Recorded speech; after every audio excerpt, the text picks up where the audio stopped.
안녕하세요. 영화처럼 살고 싶어의 무비 힐링 멘토 박준희입니다. 오늘 준비한 영화는요. 2022년에 개봉한 미국의 반전기 성장 드라마 파벨만스입니다. 스티븐 스필버그의 어린 시절의 이야기를 담은 영화인데요.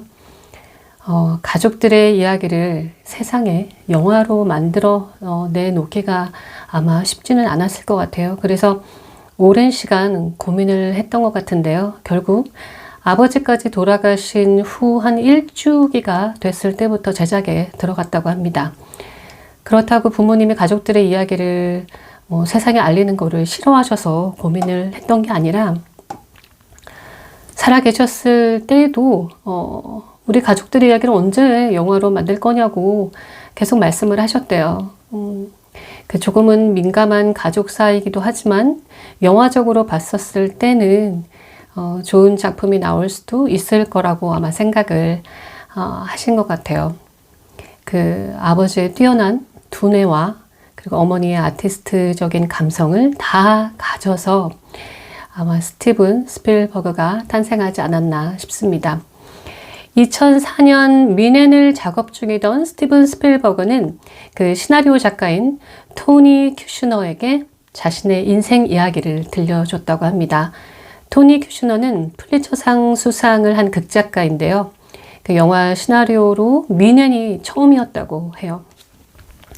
시나리오 작가로 변신을 하면서 정말로 방대한 자료를 탐독하고 분석해서 정말 탄탄한 스토리를 만들었다고 하는데요. 이 영화의 OST 역시 존 윌리엄스가 맡아서 정말 장엄하면서도 슬픈 선율의 연주곡들을 만들어냈다고 해요. 네, 민웬 이야기입니다. 민웬이 아니라 민헨이요, 민헨. 발음이 되게 어려워요. 시나리오 작가는 이 영화를 만들면서 스티븐 스필버그의 이야기를 듣고 언젠가 당신은 이 이야기를 영화로 만들어야 할 겁니다. 라고 말했대요. 그 토니 큐슈너와 수년간 영화에 대해서 의논을 하다가 2020년 코로나19로 외출이 어려웠던 그 봉쇄 기간 동안에 자택에서 2달 동안 이 시나리오를 완성했다고 해요. 그리고 파벨만스의 OST는 좀 전에도 말씀드렸지만 영화계의 최고의 작곡가 존 윌리엄스가 참여를 했습니다. 지금 나이가 91세가 됐는데도 어떻게 이런 작곡을 할 수 있는지 정말 대단한 것 같습니다. 사실 인디아나 존스의 그 운명의 다이얼을 작곡한 후에 은퇴를 하겠다고 선언을 했는데 그 후에는 이제 그 콘서트 음악만을 작곡을 하겠다고 했었어요. 수많은 작품을 함께 했던 영화계 거장 스티븐 스필버그가 자신의 이야기를 담은 영화를 만들고 그 영화의 음악을 맡아달라고 하는 걸 또 이번에 또 어떻게 거절할 수가 있겠어요? 그리고 또 앞으로도 스티븐 스필버그가 같이 작업을 하자고 하면 언제든지 작업을 하겠다고 했습니다. 아마 이 영화를 만들면서 다음 작품에 대해서까지 약속을 하지 않았을까 싶은데요. 지금 최근에는 그 존 윌리엄스가 주인공인 장편 다큐멘터리 영화를 스티븐 스필버그가 제작을 하기로 했다고 합니다. 어떤 내용을 담을지에 대해서는 아직 공개되지가 않았지만 지금껏 우리가 보았던 다큐와는 정말 완전히 다른 방식으로 협업을 할 계획이고 둘의 관계에 대한 이야기를 좀 크게 다룰 거라고 합니다. 아무래도 지금까지 둘이 협업을 한 작품만 지금 29편, 30편 가까이 되니까 얼마나 많은 사연이 있겠어요. 오랜 세월 함께 할 수 있었던 그 뒷이야기가 정말 궁금합니다. 자, 그럼 지금부터 스티븐 스필버그의 자전적 이야기, 영화 파벨만스 시작해 보도록 하겠습니다. 제2차 세계대전 이후 어린 시절 그가 처음으로 만든 영화, 그 영화가 만들어진 배경, 그리고 영화 감독이 되어가는 과정, 그리고 가족들의 사연들이 이 어린 스티븐 스필버그에게 어떠한 영향을 끼쳤는지 정말 과장되지 않은 그 솔직함이 더 감동으로 다가온 영화였습니다. 처음 장면은 이래요. 난생 처음 극장 앞에서 두려움에 들어가지 않겠다고 하는 주인공 세미. 여기서 세미는 스티븐 스필버그의 역할을 한 꼬마 이름입니다. 극장 영화에 나오는 사람들이 너무 거대해서 조금 겁에 질린 것 같아요. 그래서 극장 앞에서 못 들어가겠다고 막 실랑이를 벌이고 있는데요. 부모님은 그 세미를 설득하느라고 아주 흥미로운 이야기들을 계속 쉼없이 합니다.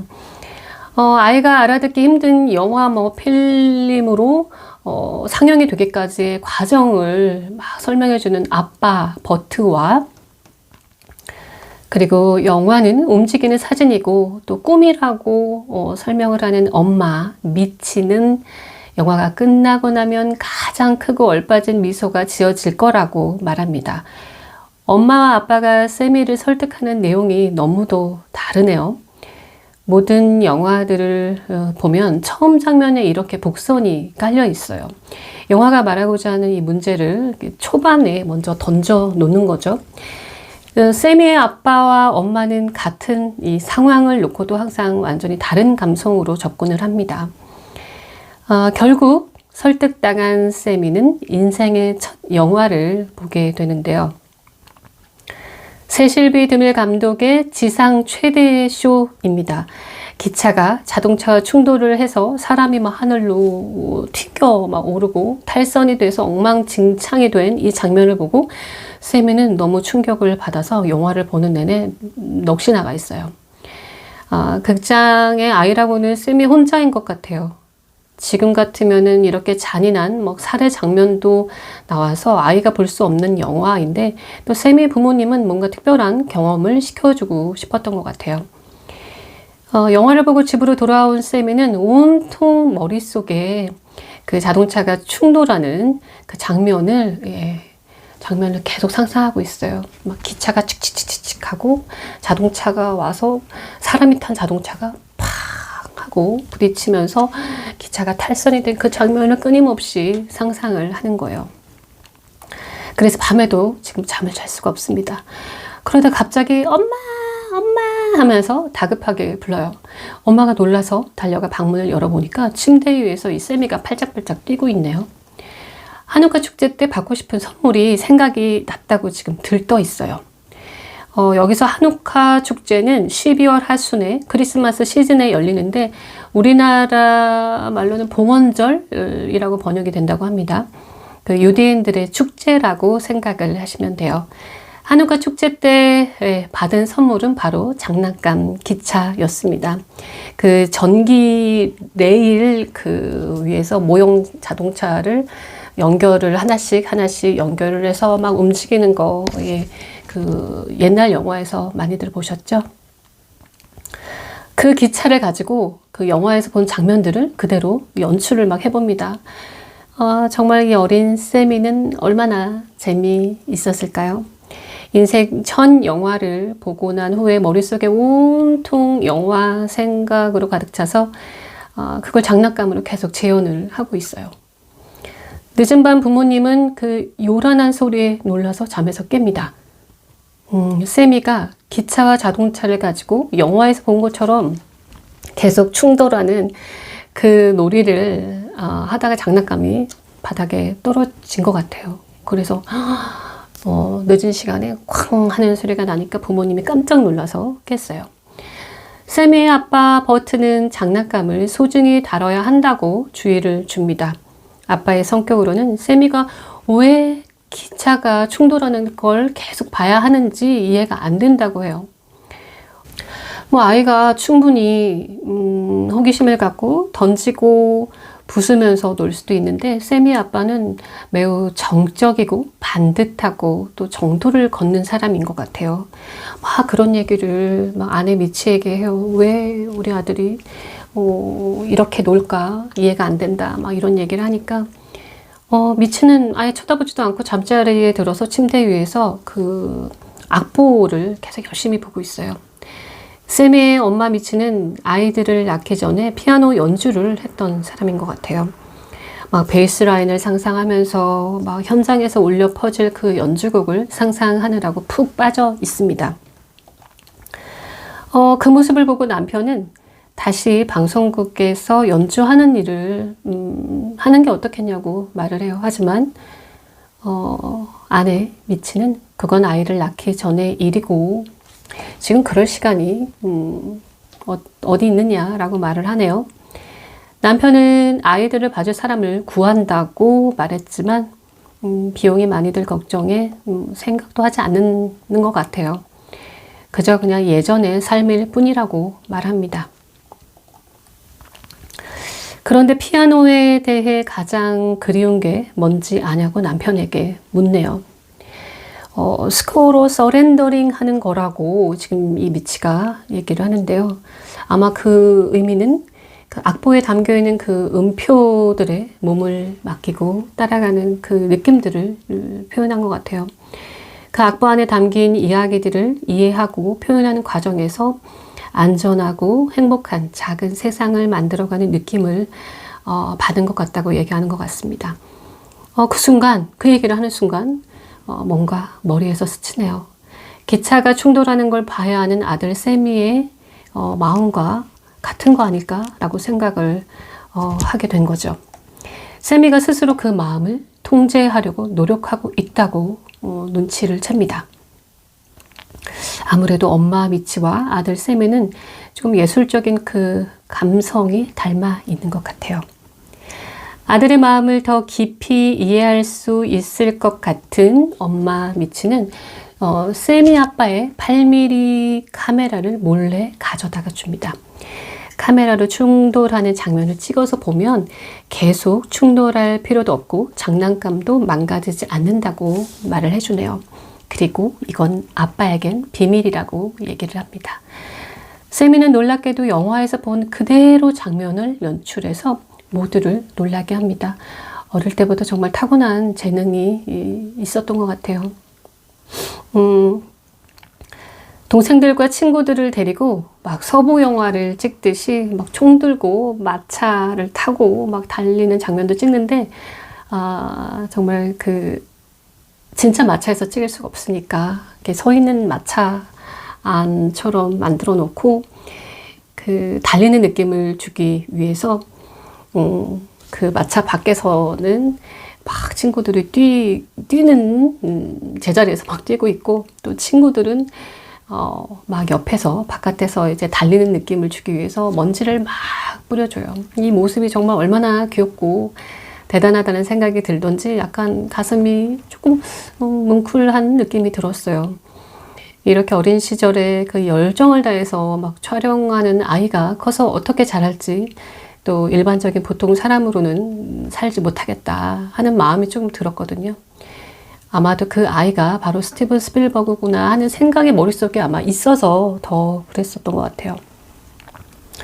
모두가 식사를 하는 자리에서 남편 버트는 회사 일 얘기를 합니다. 뭐 자기장의 원리를 이야기하는 것 같은데 너무 열심히 설명을 하지만 그 아내 미치는 내가 왜 그런 거를 알아야 하냐고 그만 이야기하라고 눈치를 줍니다. 뭐 흔히들 부부들이 겪는 일이죠. 보통 부부가 서로의 관심사가 다르면 좀 긴 대화가 힘들죠.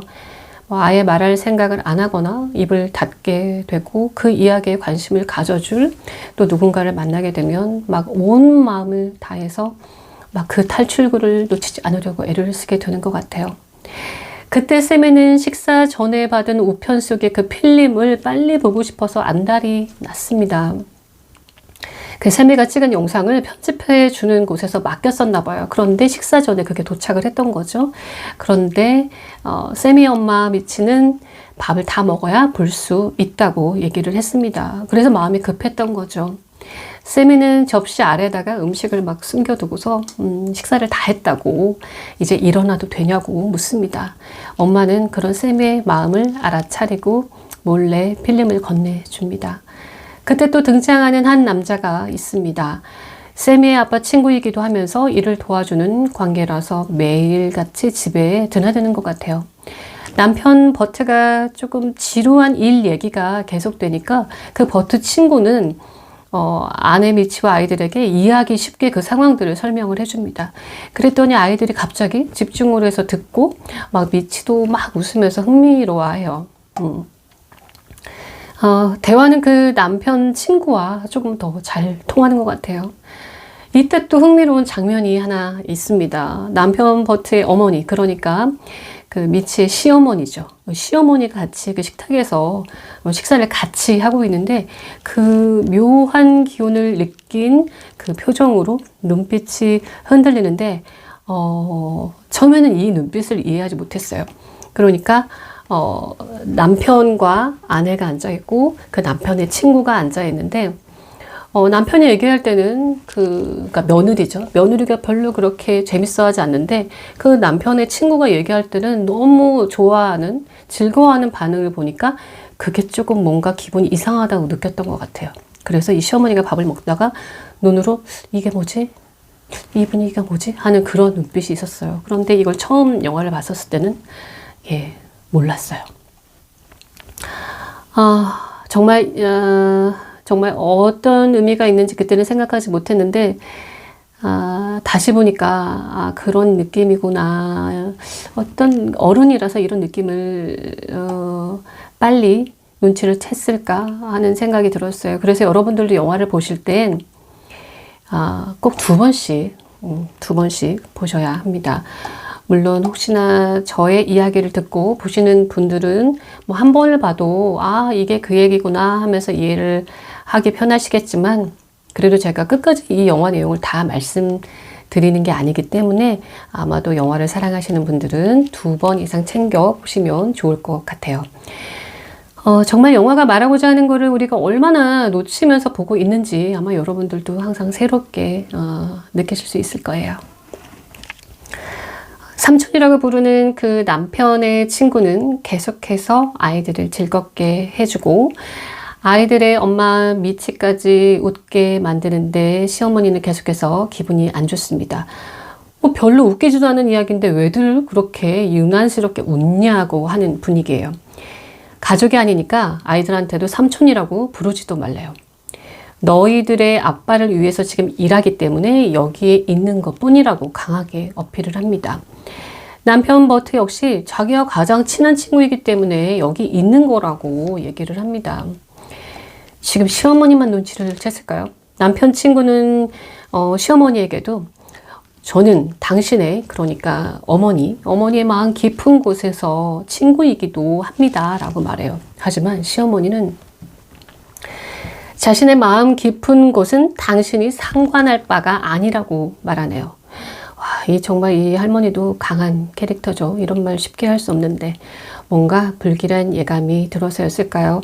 아이들이 뭔가 분위기를 휘어잡지 못하는 아들이 이 식탁의 분위기를 휘어잡지 못하는 기분이 들었을 것 같아요.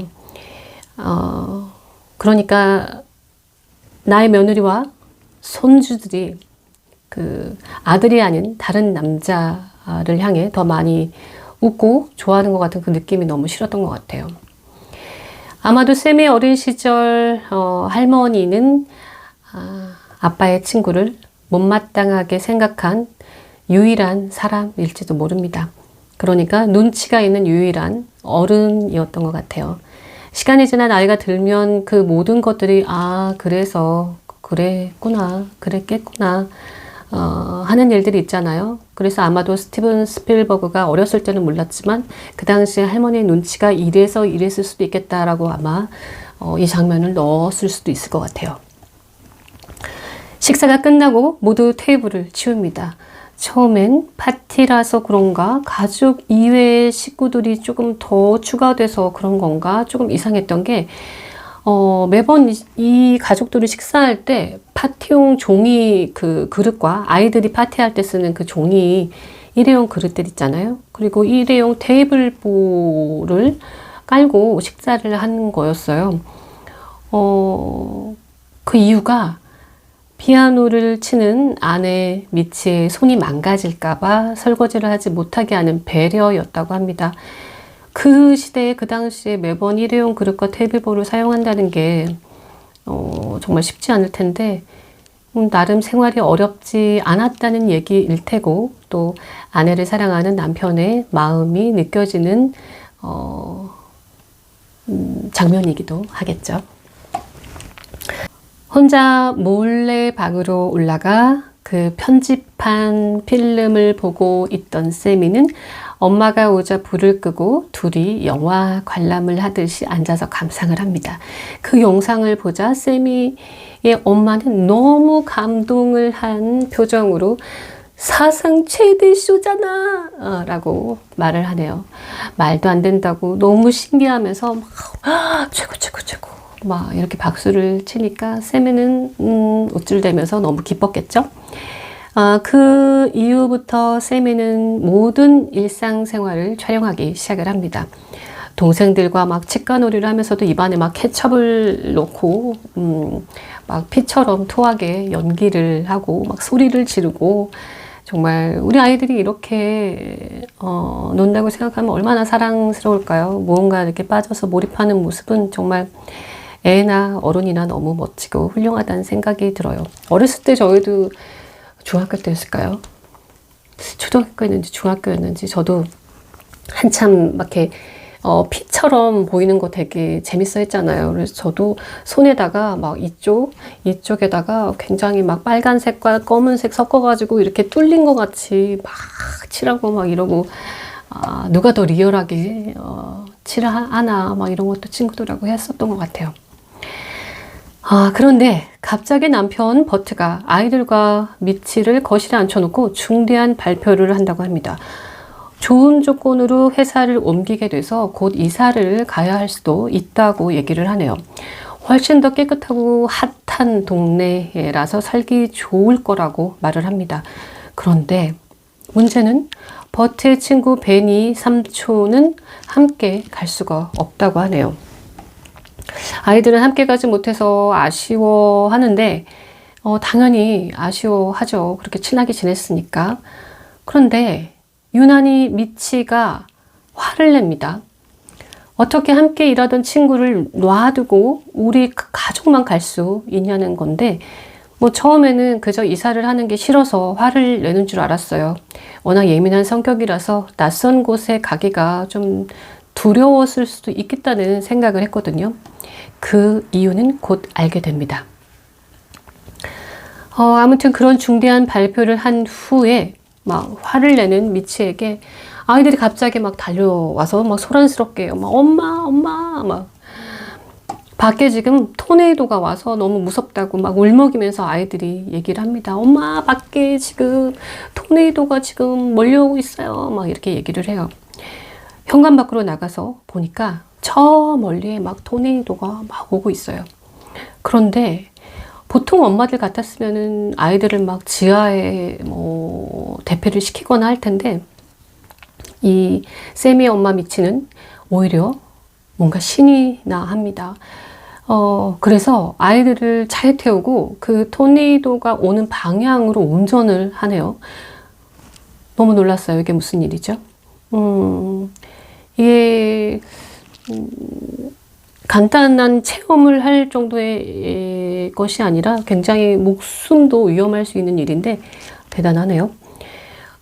그래서 애들을 태우고 갑자기 운전을 하고 막 동네 토네이도가 막 몰아치고 있는 그 곳으로 막 가요. 막 길가에는 난리가 났어요. 막 비바람이 불면서 난장판이 되고 또 전깃줄이 막 터져서 불꽃이 막 튀고 너무너무 위험해요. 아이들도 지금 겁에 질렸어요. 갑자기 가다서다를 반복하니까 브레이크를 밟아서 막 놀래고 막 차 안에서 막 난리가 났어요. 그러다가 그 비바람에 막 차 앞에서 쓸려가는 마트 카트들이 막 가니까 차를 갑자기 급정거해서 세웠어요. 그런데 갑자기 이제 그렇게 급정거를 하고 너무 괴로워해요. 무슨 일인 거죠? 왜 이렇게 힘들어하는 거죠? 남편이 더 좋은 직장에 더 좋은 월급을 받으면서 일을 할 수 있는 상황인데 왜 이렇게 속상해 할까요? 그 멈춰선 차의 핸들을 붙잡고 미치는 혼잣말을 합니다. 갑자기 차를 딱 세우고 핸들을 잡고 힘들어해요. 그러면서 혼잣말 합니다. 모든 일에는 이유가 있어. 모든 일에는 이유가 있어. 라고 여러 번 반복합니다. 그리고 아이들한테 뒤를 돌아서 보면서 아이들한테도 막 이 말을 따라하라고 시켜요. 모든 일에는 이유가 있다고 말입니다. 그래서 아이들도 모든 일에는 이유가 있어. 모든 일에는 이유가 있어. 라고 다 같이 주문을 외우듯이 여러 번 반복을 합니다. 이 대사가 보통 미국 영화에서 매우 자주 나오는 대사인데요. 미국 사람들의 정서에 좀 깊게 자리하고 있는 명언인가 봐요. 세미는 청소년이 되어가고 촬영 실력은 점점 늘어나서 막 그 학교에서 유명해졌겠죠. 막 영화를 촬영하는 친구이기 때문에 그 친구들도 막 그래서 촬영하는데 참여도가 굉장히 높아지고 있어요. 수십 명의 아이들이 거의 전쟁 놀이를 하듯이 연기를 하고 있어요. 남자아이들은 영화를 찍지 않아도 막 총 쏘는 연기하고 막 총에 맞는 연기하고 하잖아요. 그런데 아이들이 너무 막 신이 났어요. 막 서부 영화, 막 전쟁 영화를 막 촬영하는 것처럼 하니까 얼마나 아이들은 또 재미있었겠어요. 그 촬영을 하고 나면은 학교의 모든 아이들이 모여서 또 관람을 해요. 그 아이들이 나오는 영화니까 또 얼마나 재미있게 보겠어요. 막 서로가 나왔다고 소리를 지르고 또 아무것도 아닌 장면으로 또 아이들끼리는 까르르 웃고 아이들의 추억 만들기에도 정말 완벽한 일이고 그 세미에게 또 영화를 찍는 그 훈련과 또 사람들의 반응을 보는 거 그리고 이제 이 친구들과 사람들의 기대에 저버리지 않아야겠다는 그 부담과 의지로 얼마나 열정적이게 작업을 했겠어요. 어렸을 때부터. 아무리 좋은 일이라 해도, 아무리 좋아하는 일이라 해도 그것을 또 실천에 옮기고 완성품으로 만들어내기까지 또 얼마나 힘든 과정들이 있는데 그걸 해내는 사람들만이 느끼는 그 희열들이 있잖아요. 한 번쯤이라도 이렇게 많은 사람들의 환호와 박수를 받아본 사람들은 절대 잊지 못하는 순간이기도 합니다. 그리고 그것을 포기했다 하더라도 아마 가슴속에 항상 꿈을 꾸고 있죠. 누구나 자기가 하고 싶다고 할 수 있는 환경들이 항상 주어지는 건 아니잖아요. 그 노력한 만큼이나 환경이 또 중요하다는 걸 보여주는 영화이기도 합니다. 하지만 또 천재들이 탄생할 때 우리는 가끔 또 의심을 하죠. 천재는 타고났다. 아무리 노력을 해도 안 되는 사람들과 처음부터 다르다고 말이죠. 하지만 그 장엄한 시스티나 성당 천장화와 또 섬세한 다비드 조각상을 창조한 미켈란젤로는 이런 말을 남겼습니다. 내가 얼마나 노력을 쏟아부었는지 안다면 나를 천재라고 부르지 못할 것이다. 라고요. 무한한 인내와 노력 없이는 천재가 탄생할 수 없다는 걸 우리는 가끔 간과하는 것 같습니다. 오래전에 제가 또 그 음악 또라이들이라는 책을 출간을 했을 때 인터뷰를 했던 그 하모니카 연주자 전재덕이라는 아티스트가 이런 말을 한 적이 있어요.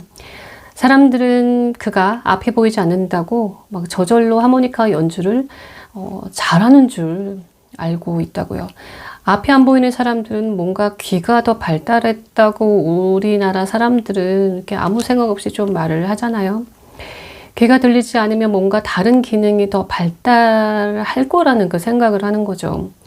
장애를 갖고 있기 때문에 남들보다 두세 배 그 이상 노력을 해야 이뤄낼 수 있는데 그것을 이루고 나면 뭔가 장애로 인해 특별한 능력을 가진 사람들로 생각을 해서 그런 식으로 질문을 하는 사람들을 굉장히 불쾌하게 생각을 했던 기억이 납니다. 눈이 안 보인다고 귀가 더 발달한다라는 게 말이 되냐는 거죠. 천재들은 그냥 타고나는 게 아니라 정말 천재처럼 노력을 하는 걸 주변에서 쉽게 볼 수 있습니다. 우리가 천재 작곡가, 천재 화가, 천재 아티스트들의 삶을 들여다보면 미친 사람들처럼 노력을 하고 목표를 이루기 위해서 또 혹은 자신이 표현하고 싶은 것들을 구현하기 위해서 어떠한 노력을 하는지 그 노력 과정에서 만족을 하지 못하면 얼마나 또 괴로워하고 히스테리를 또 부리는지 많이들 보셨을 거예요. 그 실패를 견디지 못하는 사람들은 실패하지 않기 위해서 얼마나 사력을 다해 몸을 던지는지 옆에서 보신 분들은 아실 거예요.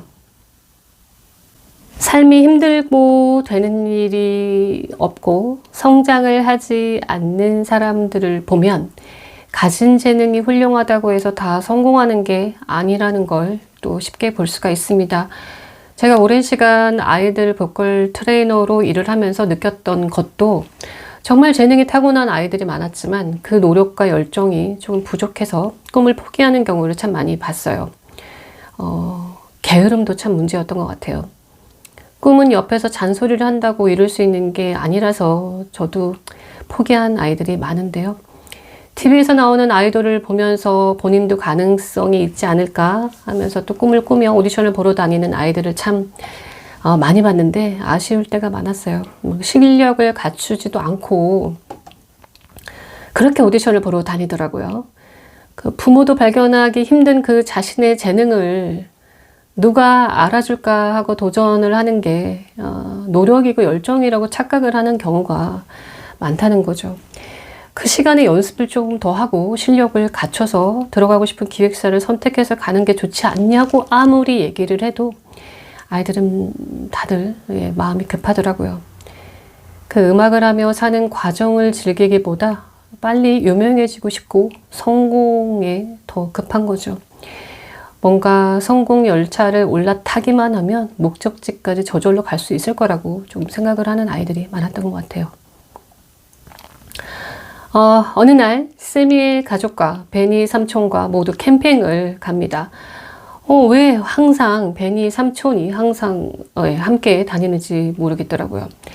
캠핑 중에 세미는 계속해서 촬영을 합니다.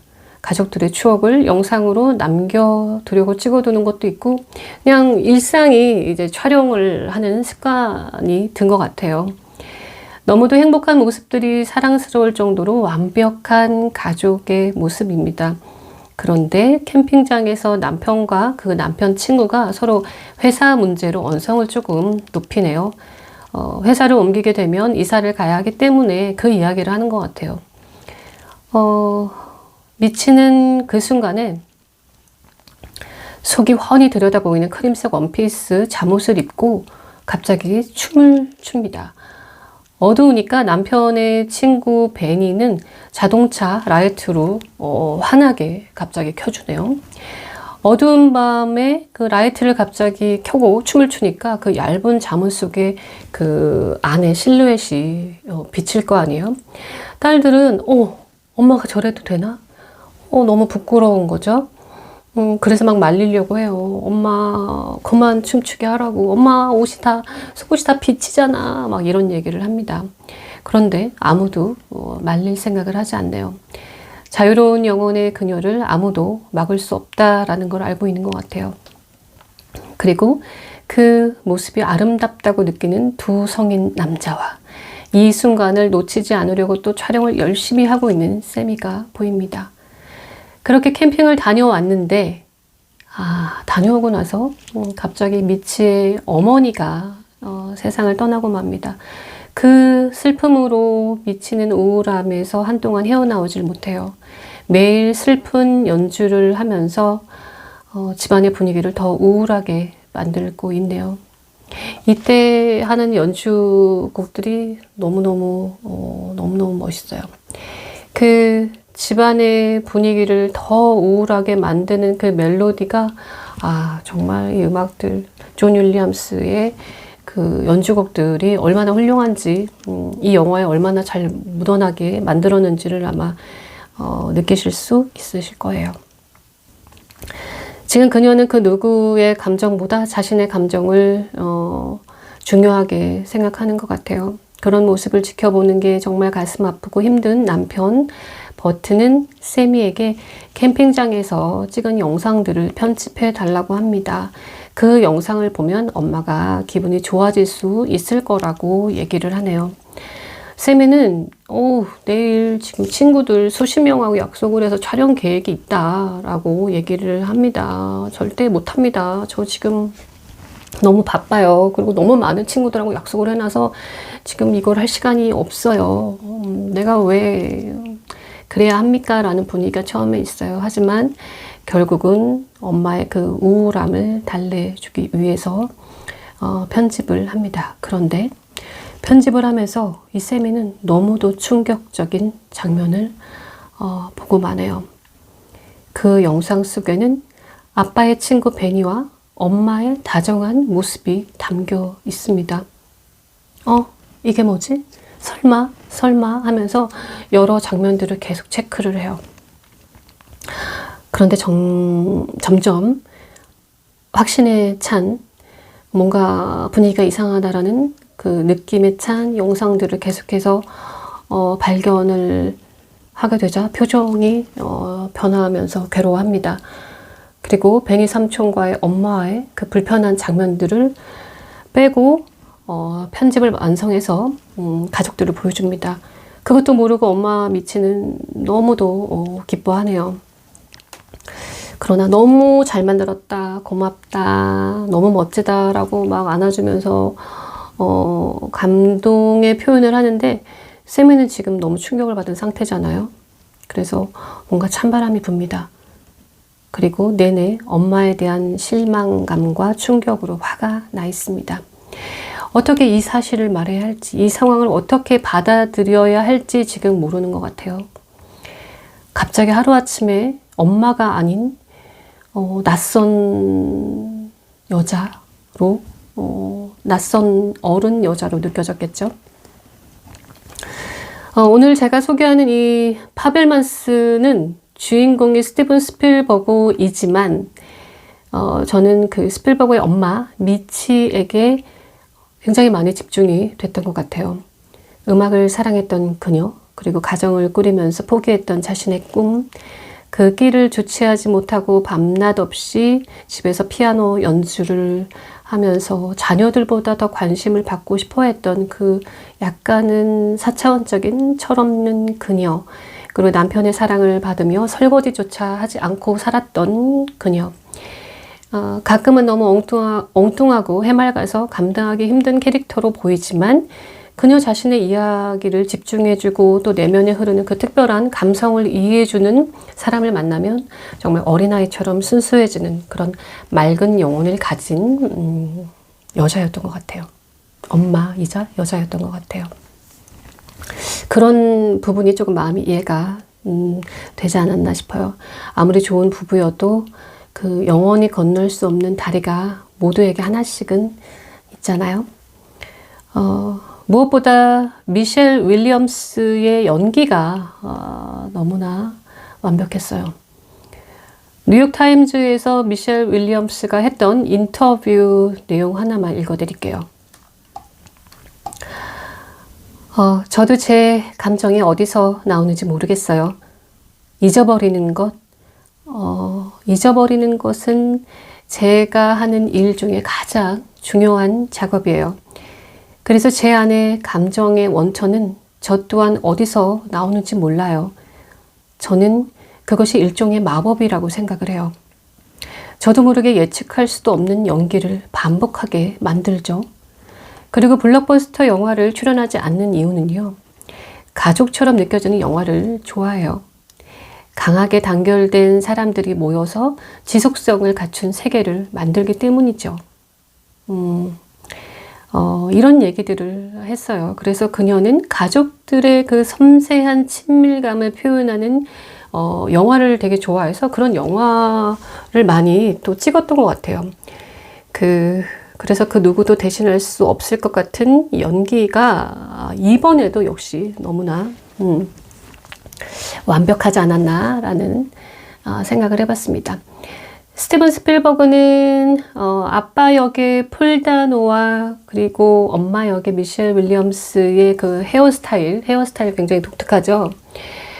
그리고 의상과 메이크업을 보고 촬영을 하는 내내 너무도 비슷해서 부모님 생각 때문에 촬영하는 동안 참 많이 울었다고 합니다. 어떤 기분이었을지. 아이고. 오늘 왜 이렇게 재채기를 하죠? 코가 콧물이 자꾸 나와요.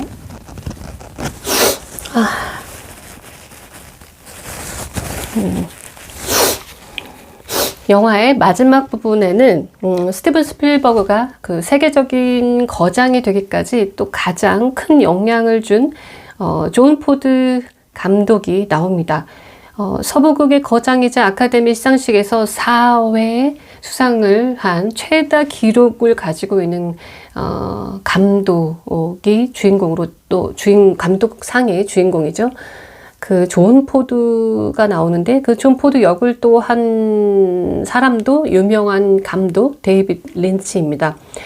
데이비드 린치가 존 포드 역을 한다는 것을 모르고 있었던 그 세미 역의 가브리엘 라벨은 당일날 출연 소식을 알게 돼요. 그러니까 세미 역을 한 그 아역 배우, 그 어린 친구가 존 포드 역을 하는 그 유명한 데이비드 린치라는 감독이 그날 촬영을 하러 온다라는 걸 처음 듣고 갑자기 들었으니까 긴장을 했을 거 아니에요? 그래서 이 영화 촬영을 했었을 때 그 긴장감과 설레임을 또 더 잘 표현할 수 있었다고 합니다. 데이비드 린치의 그 검은색 안대와 또 시가에 불을 붙이는 장면은 정말 인상적이었어요. 영화 대보나 뭐 서부 영화가 만들어졌던 시대 영화를 순간 보는 느낌이었죠. 뭐 그때 그 당시에 최고의 감독들이었기 때문에 이런 장면을 또 넣었던 것 같아요. 아주 짧은 순간이었지만 너무나 강렬한 장면이었습니다. 또 스티븐 스필버그의 인터뷰 내용 중에 또 하나를 말씀드릴게요. 어머니 아버지의 삶은 저에게 교훈을 줬고 이 영화가 조금이나마 그 교훈을 전달했으면 좋겠습니다. 한 가정의 젊은이가 언제부터 부모를 한 인간으로 보기 시작하는지, 제 경우에는 7살에서 18살 정도 됐던 그 사이에 일어난 일로 인해 부모님을 부모가 아닌 실제 사람 대 사람으로 느끼기 시작한 것 같습니다. 네. 부모님이 그냥 사람 대 사람으로 느껴지는 그 순간이 생각보다 좀 저는 늦게 왔던 것 같아요. 사람마다 좀 다르겠죠. 엄마의 그 불륜 장면을 보게 된 쌤이 그 후 혼란스러워하는 쌤이의 또 앞으로의 모습과 또 이사를 간 곳에서 유대인이라고 놀림을 받고 적응해가는 모습, 그리고 또 여자친구와의 또 만남과 이별, 부모님과의 또 관계는 어떻게 될지, 또 영화 감독이 되는 그 첫 걸음, 그런 모습은 어떤 모습으로 비춰질지 더 흥미로운 이야기가 지금 남아 있습니다. 그런데 지금 벌써 너무 벌써 시간이 많이 됐어요. 할 이야기가 너무너무 많은데 파벨만스의 남은 이야기가 궁금하신 분들은 꼭 챙겨보시기 바랍니다. 지금까지 영화처럼 살고 싶어의 무비 힐링 멘토 박준이었습니다. 다음 영화에서 또 만나요. 끝.